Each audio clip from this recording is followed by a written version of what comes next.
বিএনপির যুক্তরাজ্য শাখার নতুন আহ্বায়ক কমিটি গঠন করা হয়েছে। দলের মহাসচিব মির্জা ফখরুল ইসলাম আলমগীর স্বাক্ষরিত এক বিজ্ঞপ্তিতে বুধবার আবুল কালাম আজাদকে আহ্বায়ক ও খসরুজ্জামান খসরুকে সদস্য সচিব করে ৪১ সদস্য বিশিষ্ট এই কমিটি অনুমোদন দেওয়া হয়। প্রতিনিধি এহসানুল ইসলাম চৌধুরী শামীম জানিয়েছেন, দলীয় কার্যক্রমকে আরও শক্তিশালী এবং তৃণমূল পর্যায়ে সাংগঠনিক কর্মকাণ্ডকে গতিশীল করার লক্ষ্যেই এই কমিটি গঠন করা হয়েছে বলে অভিমত নেতাদের। নবগঠিত কমিটিকে সংগঠনের কার্যক্রম আরও জোরদার করার নির্দেশ দিয়েছেন বিএনপির মহাসচিব।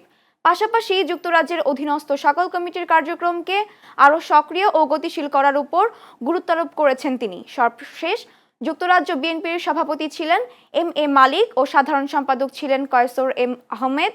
জুলাই গণঅভ্যুত্থানে আওয়ামী লীগ সরকারের পতনের পর তারা দুজনই দেশের ফিরে বিএনপির রাজনীতিতে সক্রিয় হন।